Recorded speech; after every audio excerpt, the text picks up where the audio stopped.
Law is a very powerful weapon. Hierarchy of courts பற்றி தான் பார்க்க போகிறோம். இது ரொம்ப சிம்பிளரான டாபிக் தான், ஆனால் இதுவே ரொம்ப நிறைய பேருக்கு கன்ஃபியூசிங்காக இருக்கிறதுனால ரொம்ப காம்ப்ளிகேட்டடாக இருக்கும். ஒரு அட்வொகேட்டுக்காக இருந்தாலும் சரி, ஒரு பொதுமக்களாக இருந்தாலும் சரி, முதல்ல எது பிரைமரி கோர்ட்டு, எது அதை விட ஹையர் அத்தாரிட்டியில் இருக்குது அப்படின்றது தெரிஞ்சிக்க வேண்டியது ரொம்பவும் முக்கியமான விஷயம். ஸோ இந்த வீடியோ ஸ்கிப் பண்ணாமல் நீங்கள் ஃபுல்லாக பார்த்தீங்கன்னா உங்களுக்கு தெளிவான ஒரு விளக்கம் கிடைக்கும் அப்படின்னு சொல்லிட்டு நம்புகிறேன்.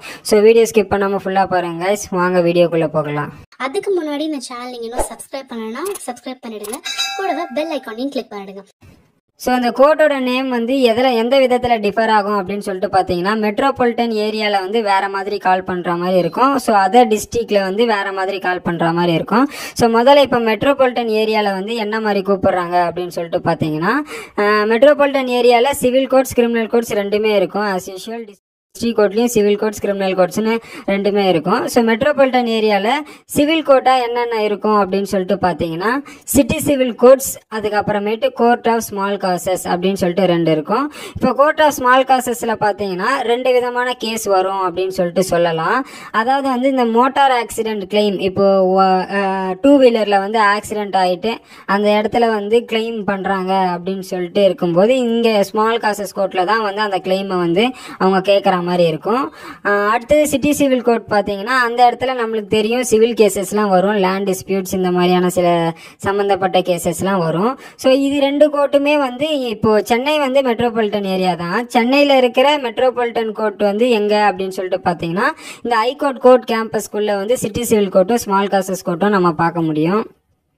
ஸோ அதே மெட்ரோபாலிட்டன் ஏரியாவில் கிரிமினல் கோர்ட்ஸோடைய ஹைரார்கி என்ன அப்படின்னு சொல்லிட்டு பார்த்தீங்கன்னா, ஃபர்ஸ்ட் எடுத்ததுமே metropolitan magistrate court of first class அப்படின்னு சொல்லிட்டு இருப்பாங்க.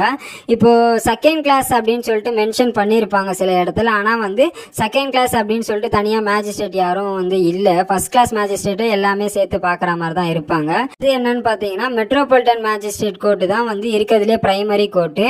அங்கே தான் போலீஸ் ஃபர்ஸ்ட் எடுத்து தான் அரெஸ்ட் பண்ணதுக்கப்புறமா ரிமாண்ட் ப்ராசஸ் எல்லாம் அங்கே தான் பண்ணுற மாதிரி இருக்கும்.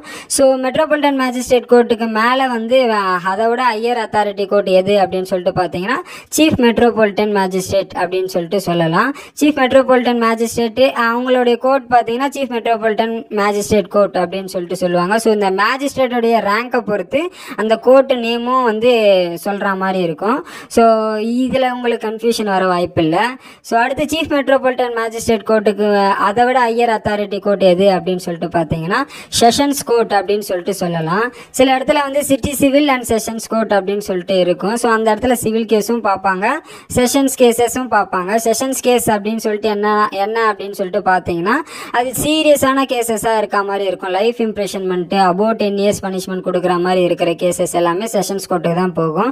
ஸோ அதுதான் ஹையஸ்ட் கோர்ட்டு. அதுக்கப்புறமேட்டு உங்களுக்கு ஆப்வியஸாக தெரியும் ஹை கோர்ட்டுக்கு அப்பீல் போகிற மாதிரி இருக்கும். இல்லை ஹை கோர்ட்டுக்கு ஒரிஜினல் ஜூரிஸ்டிக்ஷனும் இருக்குது. ஸோ ஹைகோர்ட்டுக்குன்னு சில கேசஸ் வரா மாதிரி இருக்கும்.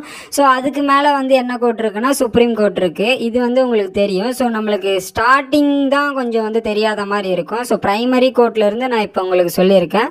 ஸோ இந்த ஸ்க்ரீனில் தெரிகிற மாதிரி நீங்கள் பார்த்தீங்கன்னா உங்களுக்கு புரியறதுக்கு ஈஸியாக இருக்கும். இப்போ அதே அதர் டிஸ்ட்ரிக்ஸில் இப்போது சிவில் சைடில் பிரைமரியாக எந்த கோர்ட் இருக்கும் அப்படின்னு சொல்லிட்டு பார்த்தீங்கன்னா, முன்சிஃப் கோர்ட் அப்படின்னு சொல்லிட்டு சொல்லுவாங்க. அதாவது district munsif for junior civil judge அப்படின்னு சொல்லிட்டு சொல்லுவாங்க. அதாவது ஜூனியர் சிவில் ஜட்ஜ் அதில் ப்ரிசைடிங் ஆஃபீஸராக இருப்பாங்க. ஸோ முன்சிஃப் கோர்ட்டை விட ஹையர் அத்தாரிட்டி கோர்ட் என்ன அப்படின்னு சொல்லிட்டு பார்த்தீங்கன்னா, principal junior civil judge court அப்படின்னு சொல்லிட்டு சொல்லுவாங்க. இதில் principal junior civil judge presiding ஆஃபீஸராக இருப்பாங்க. So principal junior civil judge கோர்ட்டுக்கு விட ஹையர் கோர்ட் என்ன அப்படின்னு சொல்லிட்டு பார்த்தீங்கன்னா, சப் கோர்ட் அப்படின்னு சொல்லிட்டு சொல்லுவாங்க. அந்த கோர்ட் நேம் அதில் சீனியர் சிவில் ஜட்ஜ் ப்ரிசைடிங் ஆஃபீஸராக இருப்பாங்க. ஸோ சப்கோர்ட்டை விட ஹையர் கோர்ட் எது அப்படின்னு சொல்லிட்டு பார்த்தீங்கன்னா, டிஸ்ட்ரிக்ட் கோர்ட் அப்படின்னு சொல்லிட்டு சொல்லுவாங்க. அதில் டிஸ்ட்ரிக்ட் ஜட்ஜு ப்ரிசைடிங் ஆஃபீஸராக இருப்பாங்க. அடுத்து பார்த்தீங்கன்னா இப்போது ஸோ சிவில் சைடில் என்னன்னு பார்த்தீங்கன்னா, நீங்கள் ஸ்டார்டிங்லேயே இதுதானே ஹைரார்கி ஆஃப் கோர்ட்டு, இதுதானே பிரைமரி கோர்ட்டுன்னு சொல்லிட்டு மென்ஷன் பண்ணியிருந்தாங்க. ஸோ இந்த கோர்ட்டில் என்னுடைய கேஸை எடுக்க மாட்டாங்க அப்படின்னு சொல்லிட்டு டைரெக்டாக வேறு கோர்ட்டுக்கு போக சொல்கிறாங்களே, ஹையர் கோர்ட்டாக நாங்கள் மென்ஷன் பண்ணியிருக்கிற ஹையர் கோர்ட்டில் டைரெக்டாக போகணும் அப்படின்ற மாதிரி சொல்கிறாங்களே அப்படின்னு சொல்லிட்டு நீங்கள் கன்ஃபியூஸ் ஆக வேண்டாம். இது எதனால் அப்படி இருக்கும் அப்படின்னு சொல்லிட்டு பார்த்தீங்கன்னா, பெக்யூனரி ஜூரிஸ்டிக்ஷன் அப்படின்னு சொல்லிட்டு ஒன்று இருக்குது. அதாவது நீங்கள் கேட்குற கிளைமை பொறுத்து இல்லை உங்களுடைய நீங்கள் போடுற கேஸ் போட்டிருப்பீங்களா அதோடைய ப்ராப்பர்ட்டியோடைய வேல்யூ வந்து ஹையஸ்ட்டாக இருக்குது ஹையாக இருக்குது அப்படின்ற பட்சத்தில் வந்து நீங்கள் டைரெக்டாக வந்து இதில் இன்பிட்வீனில் இருக்கிற ஏதாவது ஒரு கோர்ட்டில் வந்து நீங்கள் கிளைம் கேட்குற மாதிரி இருக்கும். ஸோ அதோடைய மானிட்டரி வேல்யூ பொறுத்து அந்த கிளைம் வந்து எந்த கோர்ட்டில் வருது அப்படின்றது வந்து மாறுற மாதிரி இருக்கும். ஸோ இப்போ ஸ்டார்டிங்கில் இருந்து இப்போ எது வந்து ஹையர் கோர்ட்டு எது வந்து லோயர் கோர்ட்டு அப்படின்றது வந்து பார்க்கும்போது இந்த ஹைரார்கி படி தான் போகும். ஸோ உங்கள் கிளைம் வந்து எந்த கோர்ட்டில் ப்ரெசென்ட் பண்ணணும் அப்படின்றது வந்து ஒன்று வந்து டெரிட்டோரியலில் வச்சு டிசைட் பண்ணுற மாதிரி இருக்கும், இன்னொன்று வந்து பெக்யூனரி அதாவது அந்த மானிட்டரி வேல்யூ வச்சு டிசைட் பண்ணுற மாதிரி இருக்கும். ஸோ அதை வச்சு நீங்கள் வந்து அந்த கோர்ட்டு தான் அப்படின்னு சொல்லிட்டு நீங்கள் அந்த கோர்ட்டில் வந்து கிளைமை வந்து கேட்க முடியும். ஸோ இப்போது இதில் கிரிமினல் சைடில் வந்து எப்படி ஹைரார்கி இருக்கும் அப்படின்னு சொல்லிட்டு பார்த்தீங்கன்னா, இப்போது அதர் டிஸ்ட்ரிக்ஸில் வந்து அதர் தென் மெட்ரோபாலிட்டன் ஏரியாவில் இருக்கிற அதர் டிஸ்ட்ரிக்ஸில் வந்து ஜுடிஷியல் மேஜிஸ்ட்ரேட் அப்படின்னு சொல்லிட்டு தான் வந்து கூப்பிட்ற மாதிரி இருக்கும். இங்கே எப்படி மெட்ரோபாலிட்டன் மேஜிஸ்ட்ரேட்னு கூப்பிட்டோமோ ஃபஸ்ட்டு, அதே மாதிரி இங்கே வந்து ஜுடிஷியல் மேஜிஸ்ட்ரேட் அப்படின்னு சொல்லிட்டு தான் கூப்பிட்ற மாதிரி இருக்கும். ஸோ இதில் வந்து ஃபஸ்ட்டு ப்ரைமரியான கோர்ட் என்ன அப்படின்னு சொல்லிட்டு பார்த்தீங்கன்னா, judicial magistrate of second class, அப்புறமா வந்து judicial magistrate of first class, அதுக்கப்புறமேட்டு வந்து சீஃப் ஜுடிஷியல் மேஜிஸ்ட்ரேட், அதுக்கப்புறமேட்டு வந்து செஷன்ஸ் கோர்ட் இருக்கும், அதுக்கப்புறமேட்டு வந்து அப்படியே ஹை கோர்ட்டு, அதுக்கப்புறமேட்டு சுப்ரீம் கோர்ட் அப்படின்னு சொல்லிட்டு இருக்கும்.